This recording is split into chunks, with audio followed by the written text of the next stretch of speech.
Le sujet dont nous allons parler aujourd'hui va probablement en surprendre quelques-uns. Cela pourrait même choquer certains ou certaines d'entre vous. Mais je sais aussi que des hommes et des femmes de bonne volonté y trouveront des réponses à leurs questionnements, et peut-être même un peu de réconfort.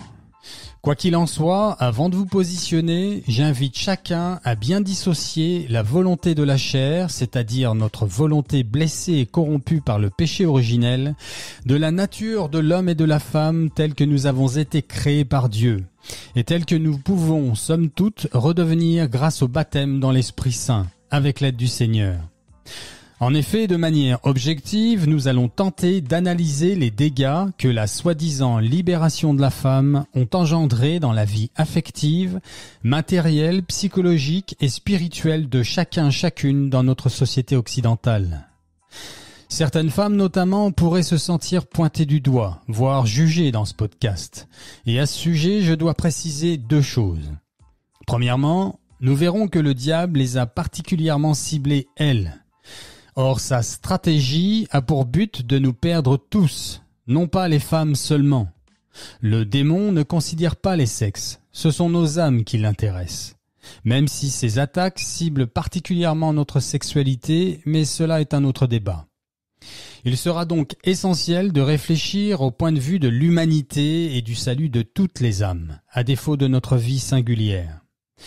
Deuxièmement, si vous ne vivez pas une vie sacramentelle et de prière quotidienne, notamment le chapelet du rosaire demandé par la Vierge Marie, et si vous n'aspirez pas à ce que votre vie rende gloire à Dieu avant toute autre chose, vous pourrez difficilement admettre, voire même supporter certaines réalités mises en lumière dans cette vidéo.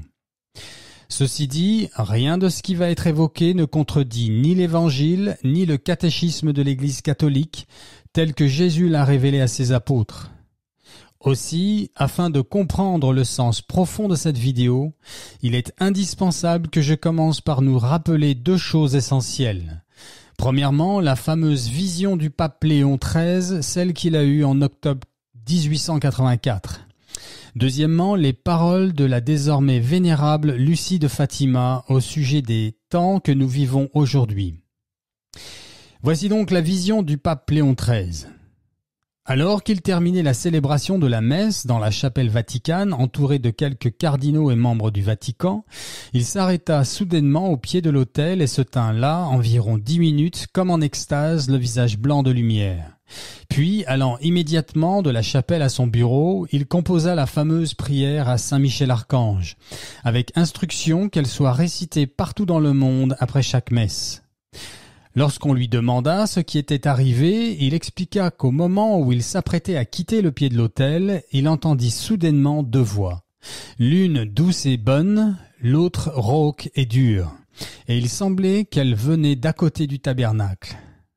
Dans ce dialogue, Satan disait avec fierté pouvoir détruire l'Église, mais que pour cela il avait besoin de plus de temps et plus de puissance. Notre Seigneur accepta sa requête et lui demanda de combien de temps et de combien de puissance il avait besoin. Satan répondit qu'il avait besoin d'une 100 d'années et d'un plus grand pouvoir sur ceux qui avaient été mis à son service. Notre Seigneur accorda à Satan le temps et l'énergie demandés en lui donnant toute liberté d'en disposer comme il le voulait. Puis Léon XIII eut une vision terrible. Je cite, « J'ai vu la terre enveloppée dans les ténèbres et l'abîme. J'ai vu des légions de démons qui étaient dispersés à travers le monde pour détruire les œuvres de l'Église. » Et la vision se termina avec Saint Michel Archange qui chassa les mauvais esprits dans l'abîme. Fin de la vision. Voici maintenant la fameuse phrase prononcée par Vénérable Sœur Lucie de Fatima, voyante de la Sainte Vierge Marie reconnue par l'Église. L'affrontement final entre le Seigneur et le règne de Satan portera sur la famille et le mariage. Fin de citation. Je rappelle que la vision du pape Léon XIII survint en 1884 et que le malin a obtenu une 100 d'années. Cela ne veut pas dire 100 ans jour pour jour. Nous pouvons néanmoins estimer que nous sommes à la fin de la dite période octroyée par le Seigneur, ce qui expliquera certains éléments que nous allons mettre en lumière. Avant d'entrer en matière, permettez-moi de nous rappeler un élément central. Celui ou celle qui pense que la femme aurait moins de valeur ou d'importance que l'homme aux yeux du Seigneur, celui-ci ne se trompe pas seulement, il s'égare. Aux yeux de Dieu, l'homme et la femme sont égaux en dignité. Ils l'ont toujours été et le seront toujours. En outre, il est essentiel de comprendre que le monde dans lequel nous vivons, là, maintenant, et l'existence que chacun doit traverser ici-bas, est un exil, une vallée de larmes, dans laquelle chacun doit porter sa croix à la suite du Seigneur, lequel nous a montré le chemin. Cette vie n'est pas le paradis que le Seigneur avait initialement créé, lequel paradis existe bien, lui, et sera la demeure de ceux qui auront mis leur foi en moi, dixit le Seigneur. Au reste, cette analyse n'a pas pour but de définir chaque individu. Il y a évidemment des exceptions à toute chose, mais les exceptions ont toutefois cette particularité, c'est qu'elles nous permettent de clairement identifier la règle. J'insiste enfin sur le fait que c'est notre nature, telle que Dieu l'a créée, qui va nous intéresser dans cette analyse objective. Alors, pour entrer en matière, nous allons dissocier nos deux sexes, l'homme de la femme. Et pour être galant, je vais commencer par vous, mesdames. La nature prépondérante de la femme, donc, l'attribut qui l'emporte en influence en ce qui la concerne elle, c'est d'être aimée. D'être aimé et cadré par un homme rassurant et aimant. C'est sa nature. Les qualités sensibles et émotionnelles de la femme s'épanouissent dans les qualités stabilisantes que sont la logique, le bon sens, la force et l'intellect rationnel de l'homme. L'homme, lui, a besoin d'une femme qui le respecte, l'accompagne et l'encourage, qui donne un sens à ses entreprises, lesquelles n'ont de valeur que si elles profitent justement à sa famille, sa femme et à ses enfants. Aussi, il plébiscite, et c'est sa nature à lui, que sa femme, son épouse, soit le moins corrompue possible. Corrompue dans le sens de virginité, ou ayant connu un minimum de partenaires sexuels avant lui. Ce qui n'est absolument pas le cas pour la femme. La femme, elle, est attirée, et c'est sa nature à elle, par un homme expérimenté et qui plaît aux femmes. Vous noterez que je ne parle pas ici d'un homme qui cherche à séduire les autres femmes. Nuance. La femme n'est pas faite pour la liberté. L'homme non plus d'ailleurs, mais j'y reviendrai le concernant lui. La femme n'est pas faite pour la liberté dans ce sens que, d'une manière similaire aux enfants, la femme a besoin de sentir à la fois l'amour, la force, la stabilité rassurante et les limites de son rôle et de son devoir d'État. Et c'est d'ailleurs le rôle de son père que de lui transmettre ces réalités. En effet, une des missions du père est de protéger sa fille, s'assurant du bien fondé de son désir d'engagement avec celui qu'elle choisit pour futur mari, celui avec qui elle ne fera plus qu'une seule chair jusqu'à ce que la mort les sépare. Le père, dans notre société actuelle, ne joue plus son rôle de protecteur de la vie affective, matérielle et familiale de sa fille. Non pas pour l'empêcher ni l'emprisonner, mais bien pour aider sa fille à s'engager dans une vie à la fois saine, équilibrée, mais aussi responsable, assurant la stabilité nécessaire à l'équilibre des futurs enfants. La femme, par nature, étant plus émotive, et c'est très bien ainsi, quand elle est seule, sans son père pour la guider, j'entends, et comme cela est la majorité des cas aujourd'hui, eh bien elle entre en mariage, et encore quand mariage il y a, elle entre en mariage presque uniquement pour des raisons de sentiments et d'émotions seules.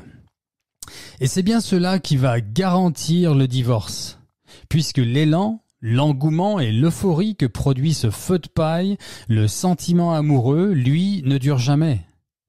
Il a bien son rôle à jouer, certes, mais il ne sert qu'à garantir la continuité de la race humaine, la reproduction, ni plus ni moins. Jésus, dans son évangile, ne s'arrête pas sur les émotions du sentiment amoureux.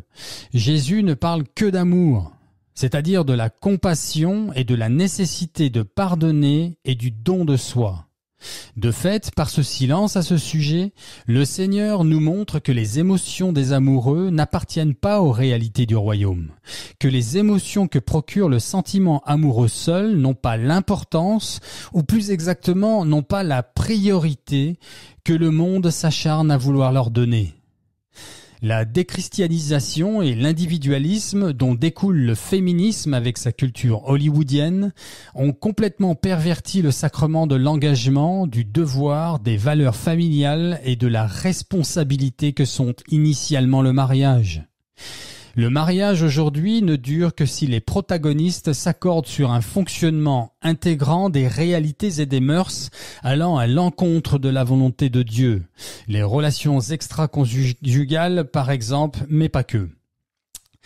Ceci explique au passage pourquoi il a été si facile pour le malin de proposer le mariage homosexuel.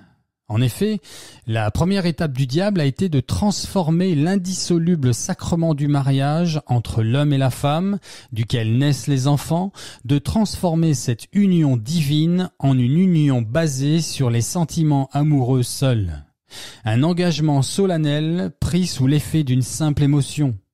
Émotion forte, certes, mais laquelle est certaine de se volatiliser comme n'importe quelle autre émotion.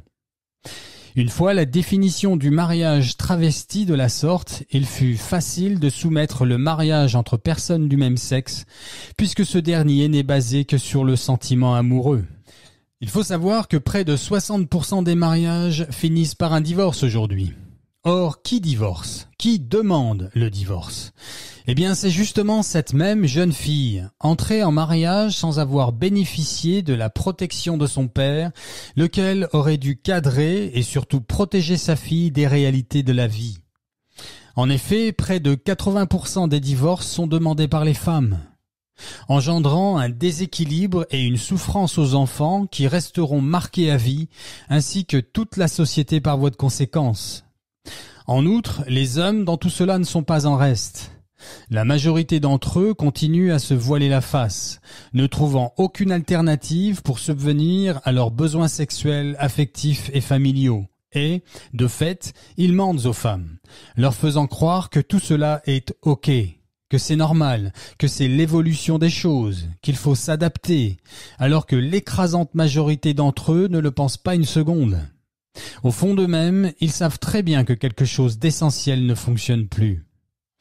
Ce mensonge, né de la République et des féministes, sur ce qu'est la nature de la femme, pousse la majorité des hommes à leur mentir, mais aussi à eux-mêmes, afin de satisfaire leur libido ou par peur de la solitude. Par voie de conséquence, 4 nouvelles catégories d'hommes ont émergé depuis les années 60, et les anglo-saxons donnent même un nom à chacune d'entre elles. Première catégorie, les fameux Sims. C'est la plus grande ou la plus répandue aujourd'hui. Ce sont les hommes qui font croire aux femmes que ce qu'elles pensent et désirent est très bien. Cela dans le seul but d'obtenir leur faveur sexuelle. Deuxième catégorie, les incels. Ce sont des célibataires involontaires, ceux que les femmes modernes ne choisissent jamais comme partenaires sexuels. Cette catégorie d'hommes finissent souvent d'ailleurs par détester les femmes. Troisième catégorie, les passport bros. Ce sont les hommes qui vont chercher leurs épouses à l'étranger, dans des pays où les relations sont encore, somme toute traditionnelles. Asie, Amérique du Sud, pays de l'Est, etc. Et où, cela dit en passant, aucun homme ne vient jamais chercher une épouse en France. Enfin, quatrième catégorie qui a émergé au début des années 2000, mais qui s'est beaucoup développé ces 2 dernières années. C'en est même devenu un mouvement, lequel est fondé sur beaucoup de lucidité au départ, mais puisque évoluant en dehors de Dieu, il est lui aussi une idéologie. Ce mouvement, né dans les pays anglophones, s'appelle les MGTOW, diminutif voulant dire les hommes allant leur propre chemin. Pour faire court, ce sont des hommes qui, basés sur des réalités objectives, les statistiques, pensent qu'il n'y a plus aucun intérêt pour un homme à se marier avec une femme dans nos sociétés occidentales. Et ceci parce que, comme nous l'avons vu plus haut, ce sont les femmes qui demandent le divorce à près de 80%, et que cela engendre un déchirement familial, dans lequel le père n'obtient quasi jamais la garde des enfants, et où ces entreprises ne servent plus qu'à payer les pensions alimentaires et autres dommages et intérêts demandés par l'ex-épouse.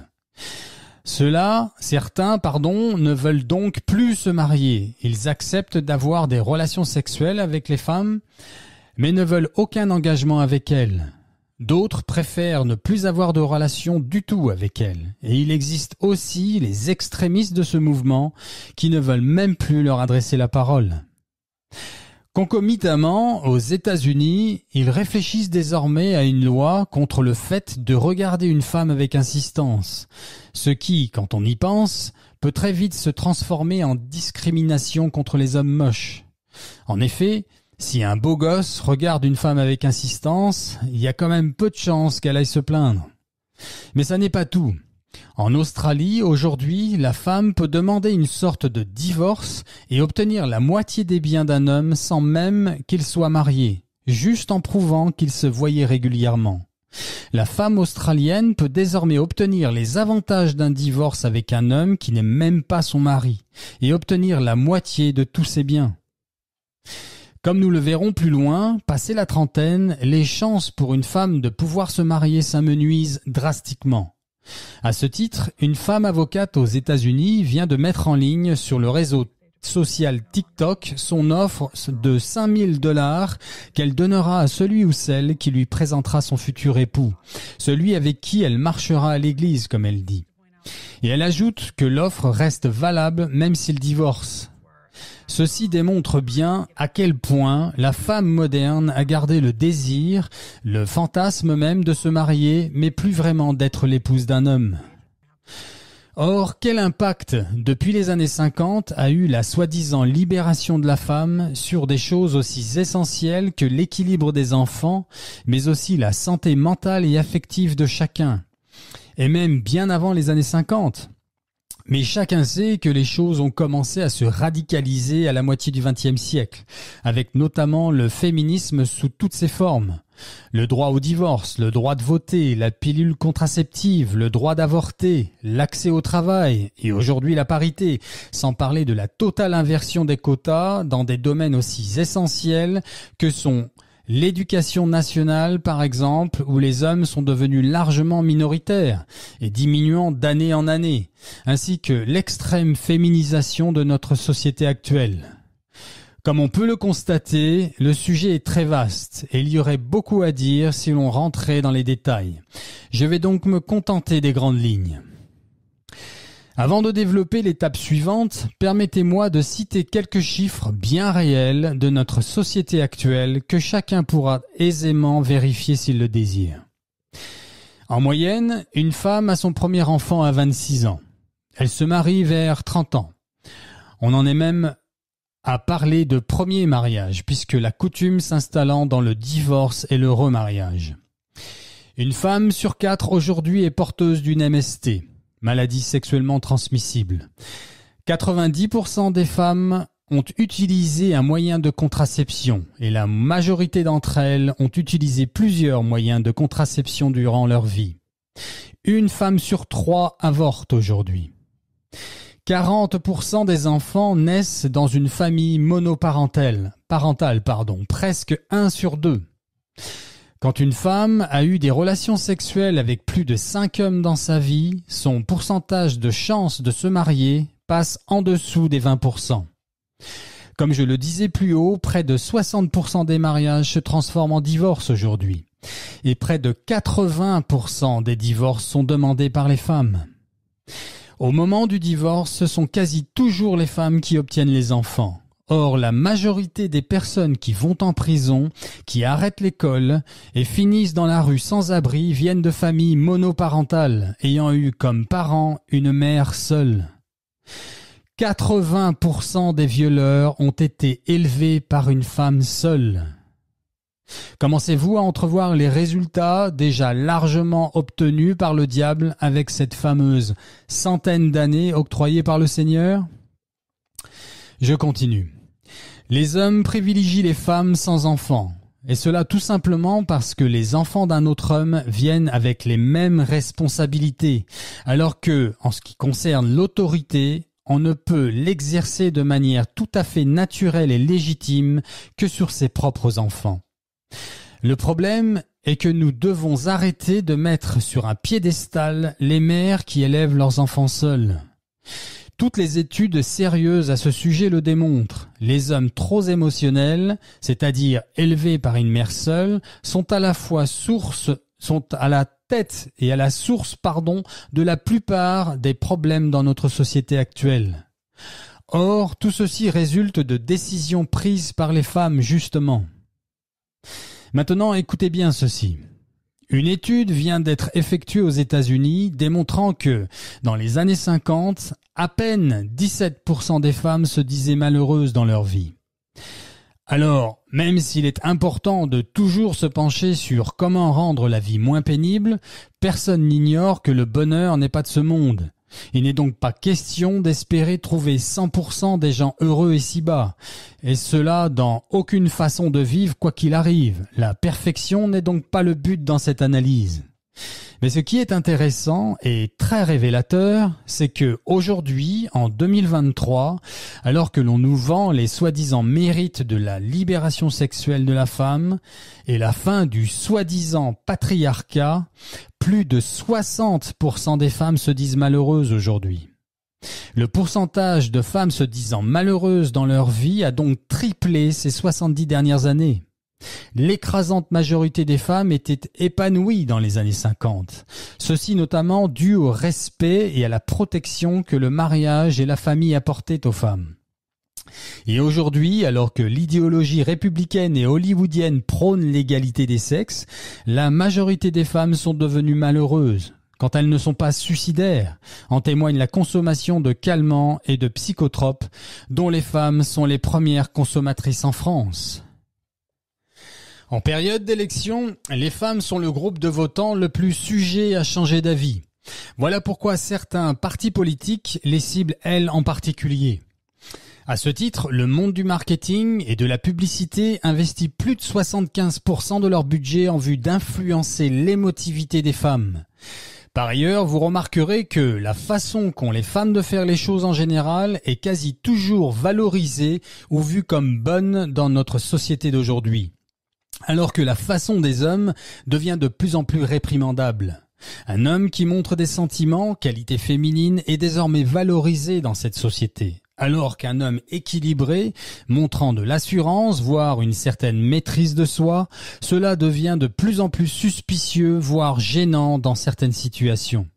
Sauf bien entendu pour une minorité d'hommes inaccessibles et quasi irréels que représentent quelques super-héros ou acteurs iconiques hollywoodiens. Il faut bien canaliser certains fantasmes. On ne compte d'ailleurs plus les publicités où l'homme est dépeint et représenté comme une mauviette devant son épouse qui le recadre, inversant de fait les rôles de manière suggestive. Dans l'éducation nationale, aujourd'hui, la majorité des enseignants en France sont en fait des enseignantes. Pareillement chez les psychologues, ces deux secteurs d'activité ayant une influence cruciale sur le formatage des enfants et donc des futures générations. Comme évoqué plus haut, passé la trentaine, les femmes atteignent ce fameux mur où elles ne sont plus aussi désirables que celles de 20 à 28 ans.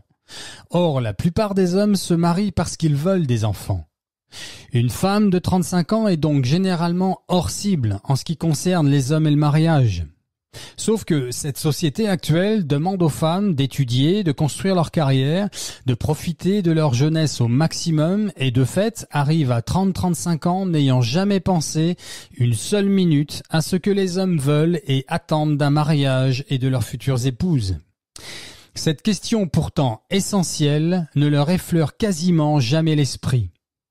La femme est d'ailleurs très mal équipée pour choisir son propre époux, car elle ne sait pas vraiment ce qu'elle veut généralement. Et elle a tendance à choisir basé sur l'apparence et ses émotions. D'où l'importance de la présence du père pour les aider à choisir un mari. Par ailleurs, les hommes se moquent complètement qu'une femme ait de l'argent ou pas. En fait, à choisir, ils préfèrent si elle n'en a pas. L'homme équilibré n'est pas une femme. Il n'a pas besoin de se sentir protégé par son épouse. Les hommes, à contrario, ont beaucoup plus besoin de se sentir utiles, de sentir qu'ils protègent leur famille et de se sentir respectés par leur épouse à la maison. D'où les disputes à répétition. Savez-vous que le manque de respect envers un homme dans sa maison engendre la plupart des crimes familiaux d'aujourd'hui ? Alors, il n'est pas question de légitimer les crimes familiaux, que ce soit bien clair, mais cela permet de comprendre objectivement d'où viennent les conflits. En fait, je vais vous dire la vérité. Ce que cette société a créé avec la femme d'aujourd'hui est un monstre. Un monstre pour les hommes, un monstre pour les enfants et un monstre pour elle-même. En effet, à choisir, les hommes bons, sains et équilibrés préfèrent idéalement que leurs épouses soient vierges, jolies ou plus exactement féminines, mères à la maison, humbles et surtout respectueuses. Or, la société d'aujourd'hui propose aux hommes des femmes qui ont eu des relations sexuelles avec plusieurs hommes, veulent continuer à travailler une fois devenues mères, pensent au divorce dès que se pointent les premières déceptions émotionnelles, qu'engendrent inévitablement les tracas du quotidien, et qui disséminent les fruits de son travail pour entretenir une famille avec laquelle les lois de la République ne l'autorisent plus à vivre. La société actuelle a fait des femmes d'aujourd'hui des êtres irresponsables. En moyenne, les parents d'aujourd'hui passent environ 30 à 45 minutes par jour avec leurs enfants.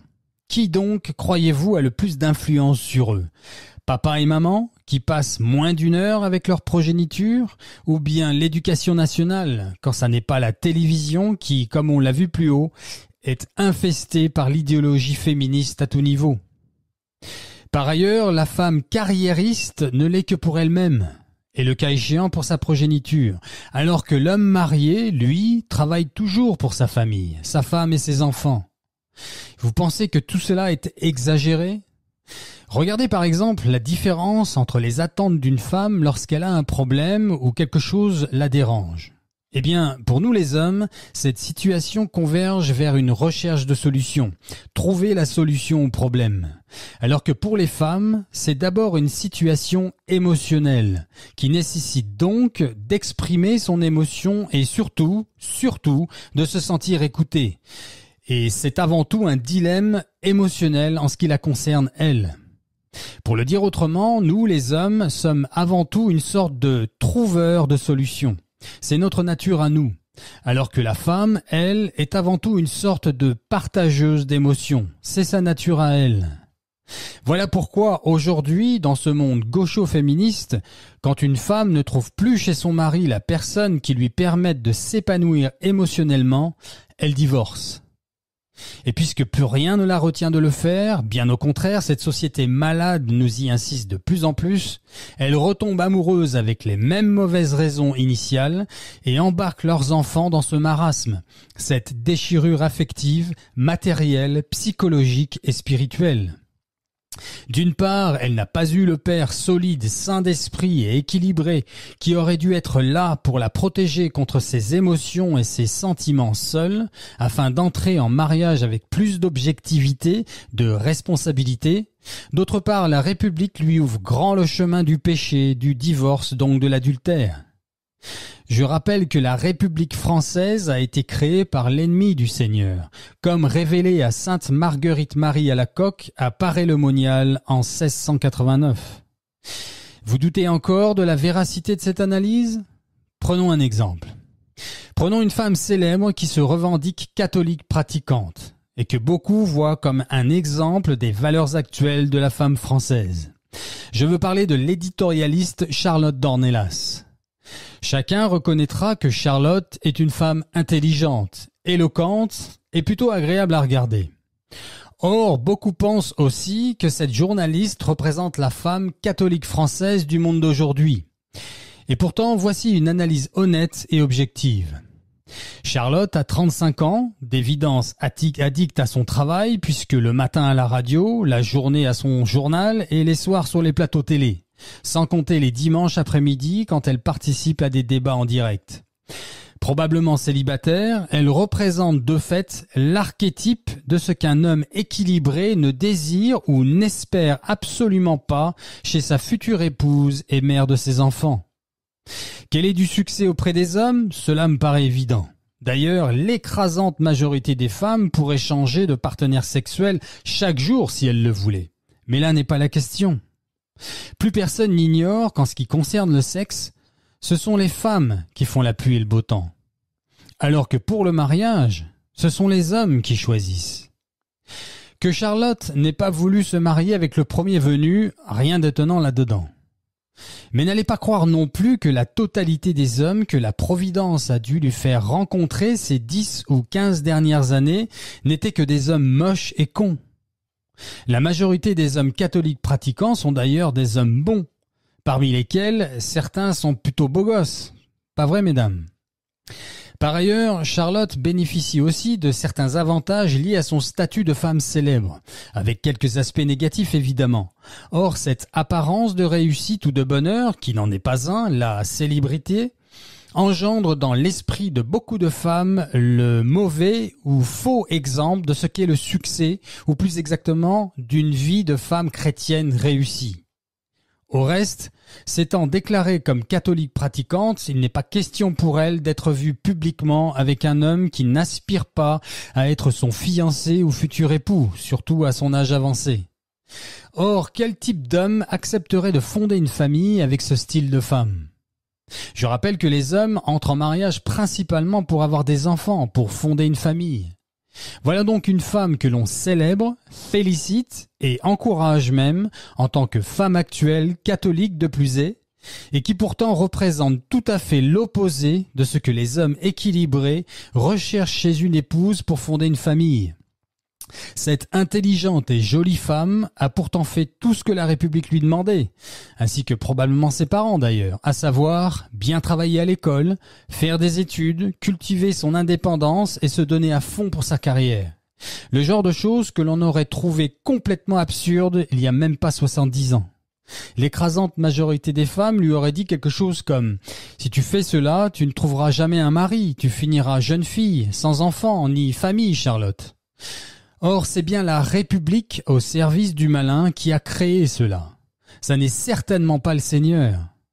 Je rappelle que le but de notre vie dans ce monde n'est pas d'être heureux ici-bas, non. L'objet et la finalité de cette vie, courte et passagère, c'est d'être sauvé par l'Évangile et d'aider nos frères et sœurs à être sauvés à leur tour. L'unique et véritable bonheur nous attend dans le monde d'après, nous dit le Seigneur. L'idéologie républicaine s'est donc servie de la catégorie réelle, certes, mais très minoritaire, de femmes malheureuses, les fameux 17% dont on a parlé plus haut, pour ensuite grossir le trait, noircir le tableau et grâce à des lois liberticides, funestes et maudites, ont retourné le cerveau du peuple. À commencer par nous inviter à prier de moins en moins, jusqu'à obtenir que la majorité des âmes ne croient plus en Dieu. Et ne le prie donc plus du tout, transformant de fait les réalités de cette courte épreuve, qui est la vie, en l'objet de tous les fantasmes et désirs les plus éloignés de l'esprit de famille au possible, en vue de tuer la famille, justement. Je répète que le malin s'est focalisé sur les femmes avec pour motivation de détruire la famille et, de fait, toute la création. Au reste, n'allez pas croire que Dieu nous appelle à nous focaliser sur des choses aussi puériles que sont la politique, les faits divers et l'actualité journalistique. La Vierge Marie, que Dieu le Père nous envoie sur terre pour nous alarmer sur l'état spirituel du monde ainsi que pour nous montrer ce qui est essentiel, que nous demande-t-elle ? Voter pour tel ou tel parti politique ? Allez les enfants dénoncer tel ou tel fait divers sur les plateaux télé et vous obtiendrez le salut et la conversion de vos adversaires.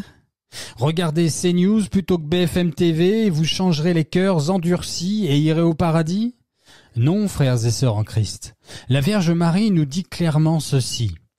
Vivez une vie simple, bonne et sainte. Gardez les sacrements et priez le chapelet du rosaire chaque jour que Dieu vous donne. Lisez la parole de Dieu. L'évangile de mon Fils, notre Seigneur. Pour ceux qui le peuvent, jeûnez chaque mercredi et vendredi au pain et à l'eau. Mais en tous les cas, jeûnez un petit peu. C'est cela que le ciel attend de nous en 2023, chers frères et sœurs en Christ. Et non pas d'épiloguer sur l'actualité de ce monde qui passe.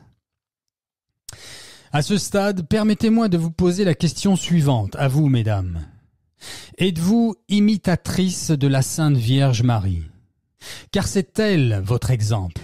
Regardez une image de n'importe quelle apparition, même actuelle, comme à Medjugorje ou en Amérique latine par exemple. Regardez sa coupe de cheveux, ses vêtements, quel maquillage, quels bijoux, son regard, son comportement. Or, nous parlons ici de la plus belle femme du monde, dixit toute personne ayant eu la grâce de la voir. Et vous savez pourquoi elle est si belle d'ailleurs? Elle a répondu à cette question un jour. Un des visionnaires de Medjugorje le lui a demandé, voici sa réponse.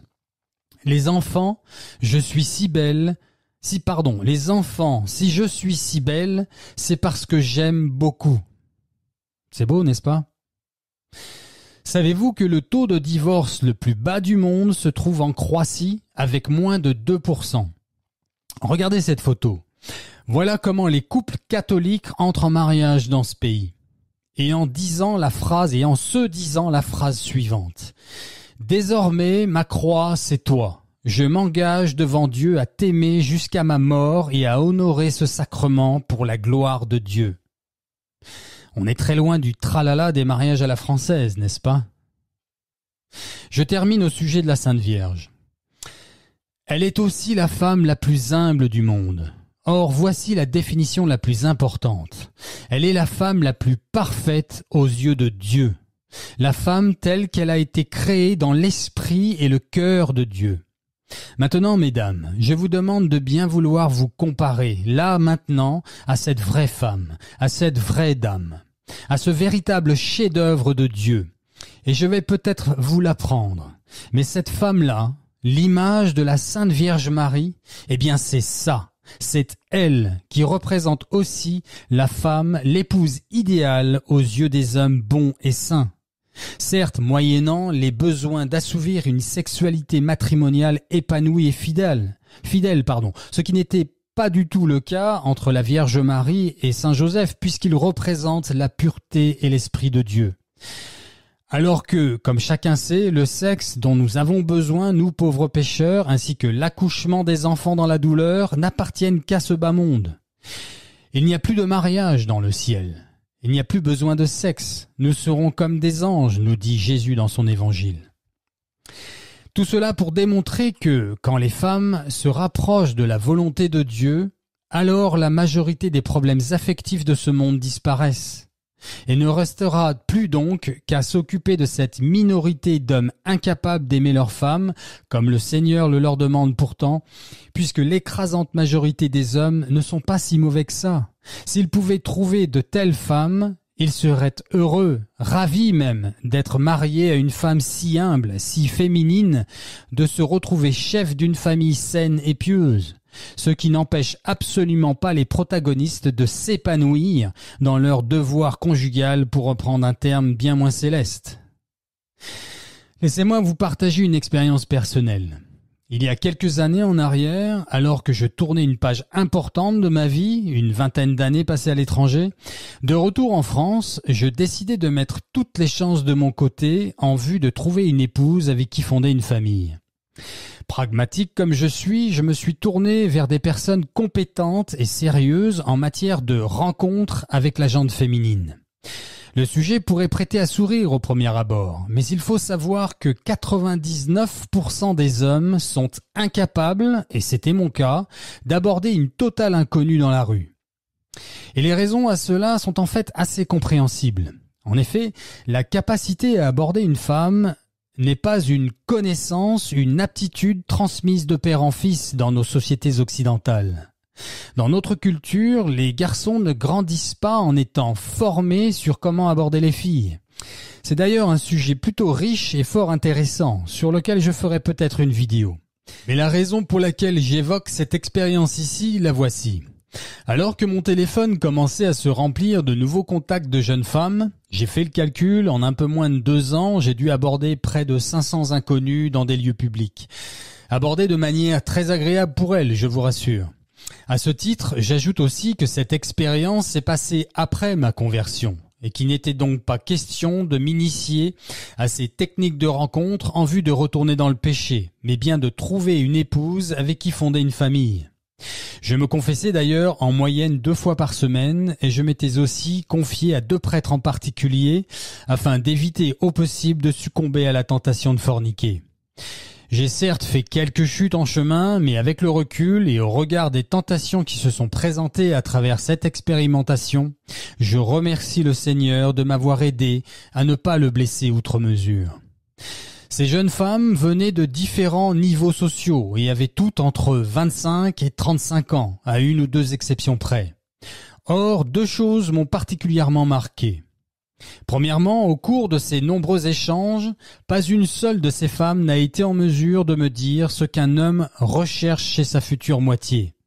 Pas une n'a su répondre à cette question pourtant si élémentaire, à savoir « Que cherche un homme chez une épouse ?» Deuxièmement, et là c'est en fait un peu une sorte de preuve de ce qui vient d'être évoqué à l'instant.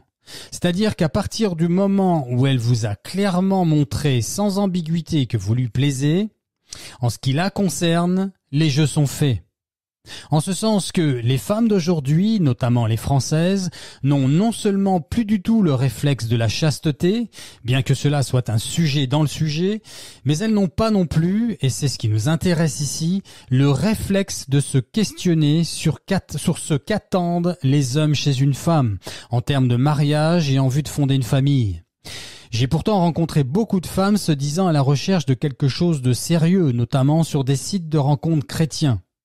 En fait, lorsqu'aujourd'hui les femmes rencontrent un homme, cette question centrale est à des années-lumière de leur esprit. La chose au centre de son attention, celle qui la polarise, voire l'obsède, est de voir comment elle se sent. Quelles émotions ressent-elle quand elle se trouve en présence de cet homme qu'elle a accepté de rencontrer ?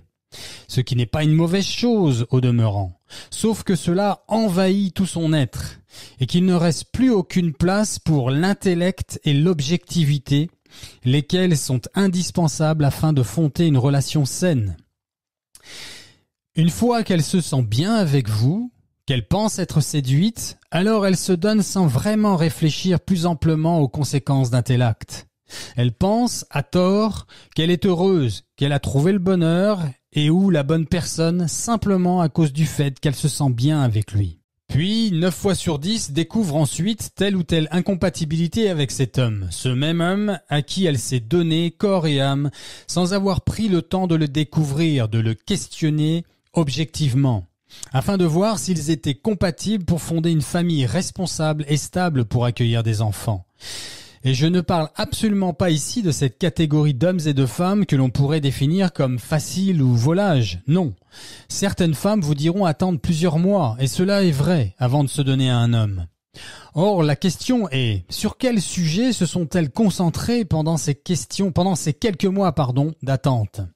Ont-elles pris le temps de connaître cet homme? Son projet de vie, son postulat face à la spiritualité ou la religion? À l'éducation des enfants? D'ailleurs, combien d'enfants veut-il? Sa culture et sa manière de vivre au quotidien? Ou bien lequel, dans son couple, serait en charge de quoi? Non, elle a passé plusieurs mois à se focaliser sur elle-même, sur ce qu'elle ressent avec lui en sa présence, attendant ce moment essentiel à ses yeux où elle se sentira prête pour le sexe avec cet homme. Et cela peut parfois prendre plusieurs mois sans jamais avoir évoqué les questions objectives et nécessaires pour fonder un couple et une famille saine.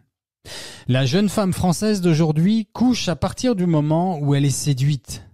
Or, elle est séduite à partir du moment où elle se sent bien en présence d'un homme qui la courtise. C'est aussi la raison pour laquelle une jeune et belle femme peut être séduite par un homme moins beau et plus âgé qu'elle, alors que l'inverse est beaucoup moins évident.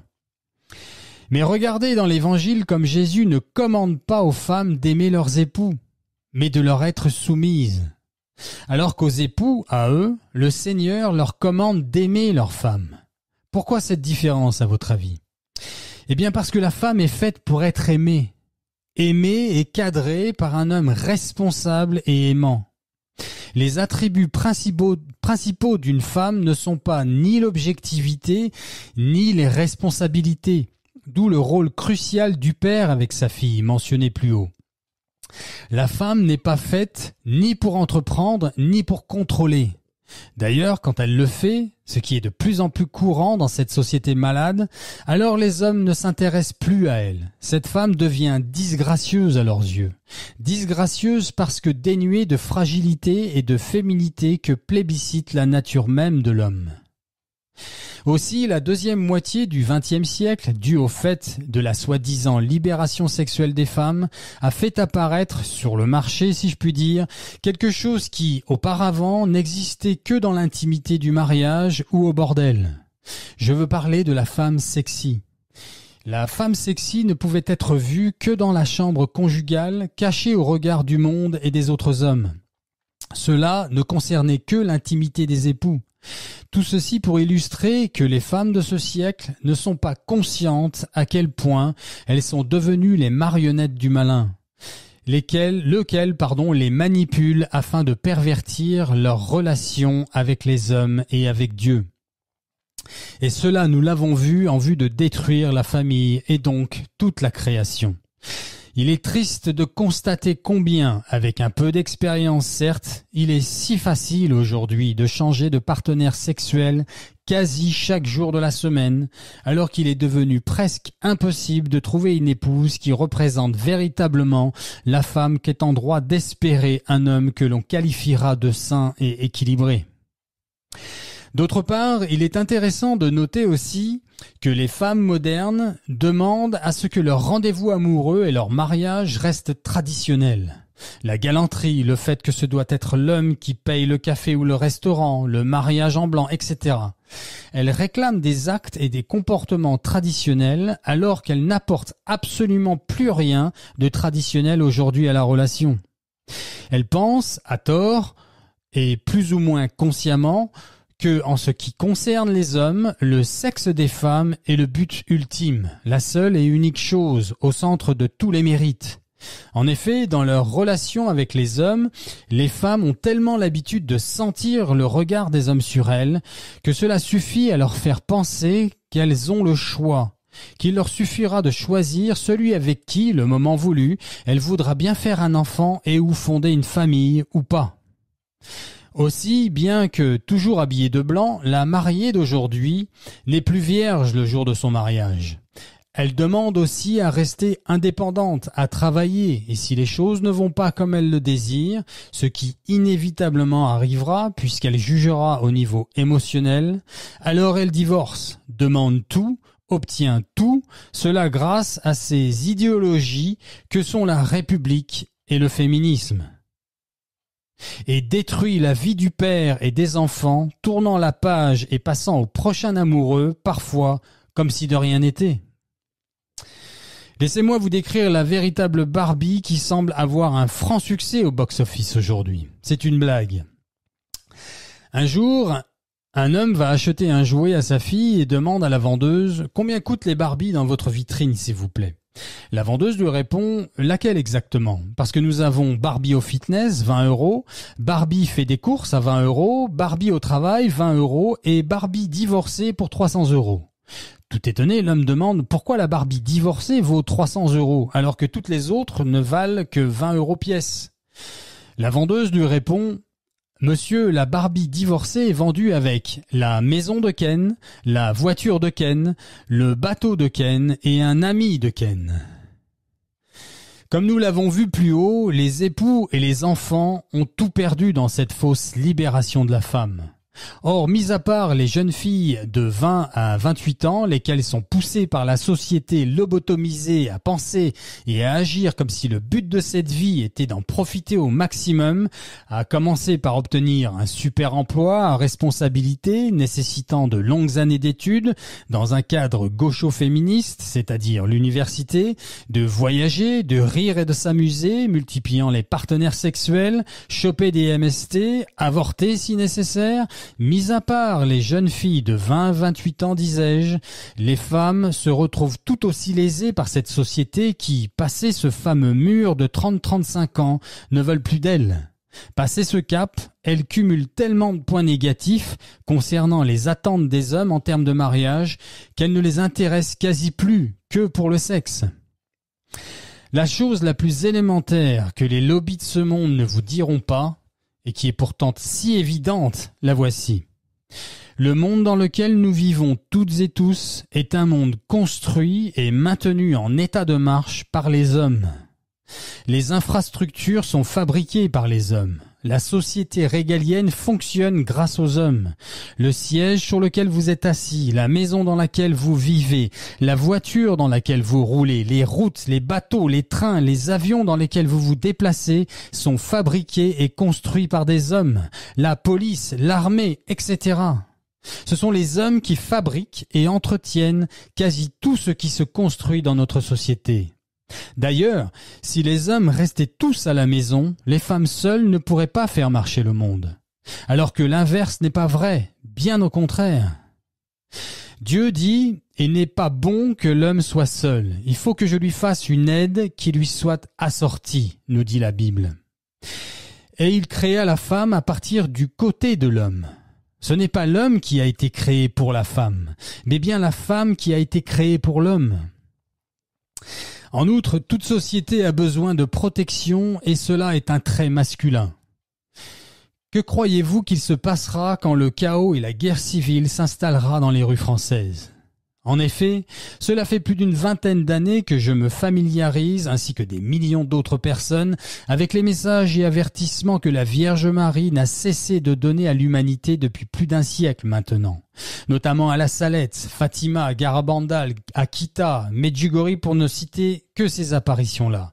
Or, depuis quelque temps, cela devient beaucoup plus simple de retenir l'attention des gens à ce sujet.